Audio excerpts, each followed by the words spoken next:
Hello, welcome to Hoopscene.com's March to Macon show. We're breaking down the Elite A, and we are talking about Class 4A boys. We're going to jump right in, but first let me introduce our host here, Justin Young, Robert Alfonso, and Eric Ellington. I'm Mike Eddy.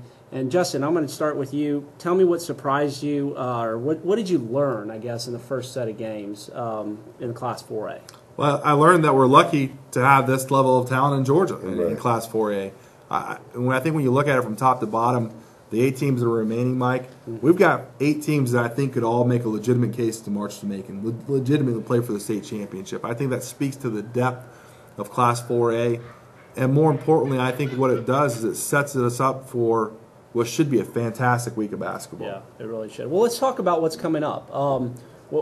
Talk about the matchups, and what are you looking for as you look at the matchups that we have? Sure. Well, let's start at the top left-hand side of the bracket. When we look at Statesboro playing Rutland, Statesboro had to beat Jonesboro, a team that I've professed my love for all season long, a team that I thought was going to be a team that could contend for the Final Four, maybe even the state championship. So Statesboro beats Jonesboro out I-16 last weekend, and they did it with their style of play and grinding it out and battling it out. And then you look at Rutland.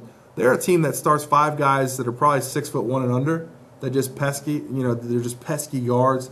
They can flat out run the floor. They're averaging about 80 points a game. Statesboro likes to slow it down. They're probably about 55 points a game. So we've got 2 battles of will. I love that. I love that type of style. But I think ultimately when it comes down to it, Statesboro's been too battle tested. Right. I think that's a team that really is a team that's really good. They've got some good young prospects on that team, guys. I think that matchup's going to have a chance to be really, really special. Yeah. Well, I know, Eric, you saw Marist and Columbia play earlier in the year. And I think that's going to be a terrific matchup. They've played twice. They're in the same region. Talk a little bit about what you're expecting there. Yeah, I'm expecting another game like the first 2. Basically in the first 2, Columbia got the wins, but it was a 1-point win with 3 seconds to go in the game when Columbia took their first lead the first matchup. Second matchup, Columbia wins in overtime. So, I think it's going to be interesting to see because Marist has been right there. Can they get over the hump and beat Columbia at Columbia? That's going to be a real interesting matchup. And I think it goes back kind of like Justin said with the last game. It's 2 different styles of play. Right. Columbia likes to push the pace, get up and down. Sure. With Taj, running the show. Marist more likes to control the ball. Run their sets, get good shots out of it. So it's a battle of wills again, and it's just going to be an interesting matchup on that. I still don't know how Columbia matches up with Quinton Stevens. I saw them in the region tournament in Region 6, which, by the way, 3 teams in the Final Four come from Region 6. Really, really strong region. But again, and it's not a secret if you follow Marist basketball or even Region 6 basketball, to know Quinton Stevens, the Georgia Tech signee, is a 6'8" giant mismatch problem. Columbia, in years past, has always had somebody that's 6'7", 6'8", super athletic that can handle that guy. But Quinn Stevens is such a matchup problem that ultimately maybe this is the 3rd time's the charm where they can walk away with that. And I could see that because I know the first time they played, I was at the game, and they didn't have an answer for him. Yeah. They really didn't have an answer for him. Taj just happened to make a play at the end of the game to win it, you know. So, yeah, I agree with you. I could see Quentin taking over this game and leading Marist to a victory. But at the same end, this is the last home game for Shamsid-Deen. Okay, the most storied player ever in that program. He's not going to walk away easily from that place. He scored 32 at LaGrange. He wasn't going to let his team lose. There's so much about this game that I love that I'm really kind of looking for some human cloning tactics, like on the black market, to make sure that I can get over there to watch that along with some of the other games. I think that game's going to be fantastic. We're breaking down Class 4A, Hoopscene.com's March to Macon. Get in the conversation with us. You can find us on Twitter at Hoopscene. Also, March to Macon, hashtag March to Macon. So we'd love to hear from you. Love to follow you in the conversation on all this. The third 6A team we haven't talked about, South Atlanta. I think they match up with Alexander. Talk about that matchup. Well, I think if you love wrestling, rugby, lacrosse, sports where people are leaving with like blood coming out of their mouth, that's the game you want to go to. Well, I would agree with that because I've had an opportunity to see both teams. I drove down the east side and watch Jason Slayton, Coach Slayton, just basically take his crew down there and dismantle Eastside. Yeah. Right. I've watched South Atlanta travel into Florida and dismantle everybody in front of them at the Great Florida Shootout. So what is intriguing is the fact that they have like athletes but different athletes. Yeah. Yeah. And they are going to get after it.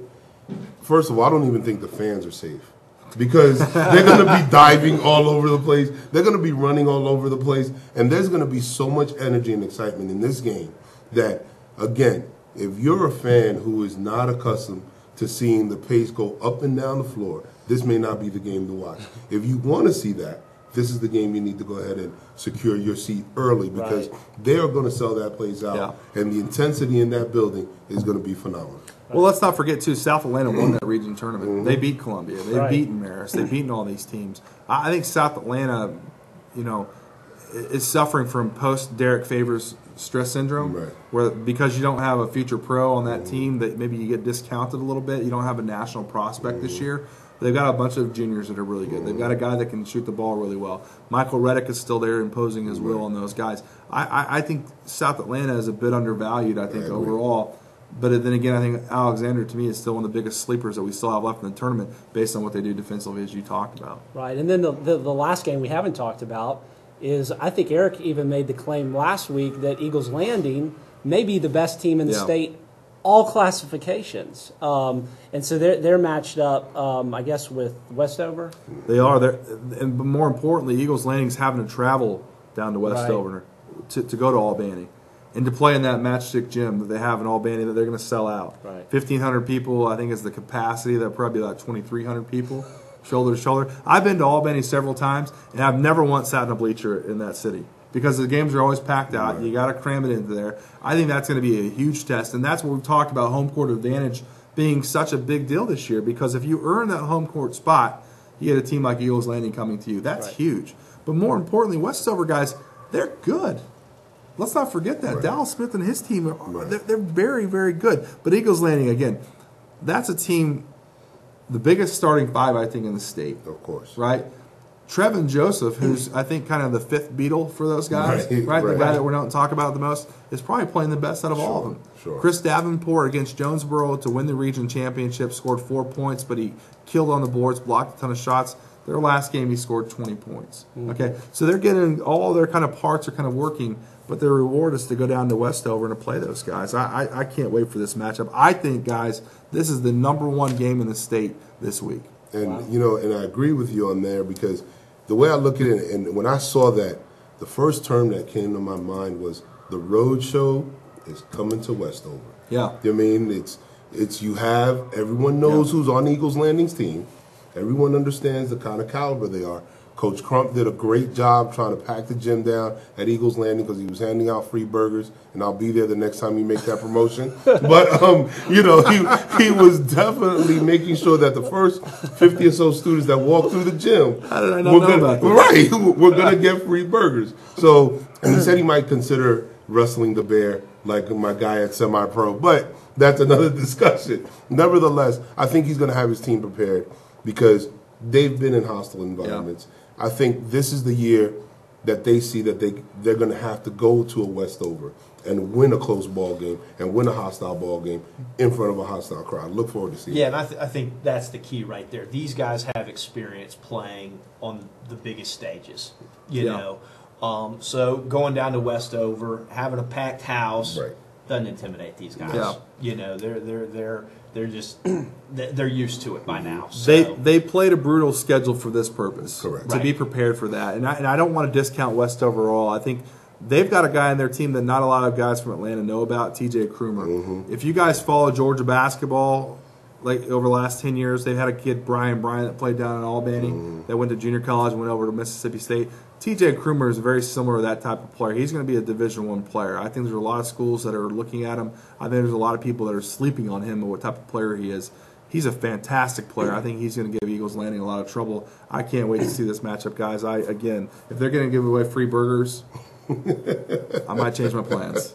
Free food, great basketball. You can't beat it on the March to Yeah, it's Macon, heaven. right? It's heaven. All right, so break it down for us. Final four, finals, and an eventual champion. Well, I really like Statesboro beating Rutland. I think that's an experienced team. I think playing on the road is going to be a good test for Statesboro, but I like Statesboro in that matchup. Down on the flip side, I think Columbia does the clean sweep based on what I talked about, this being Taj's last game at home. I think Columbia is probably one of the best supporting programs in Atlanta as well, as far as fan bases go.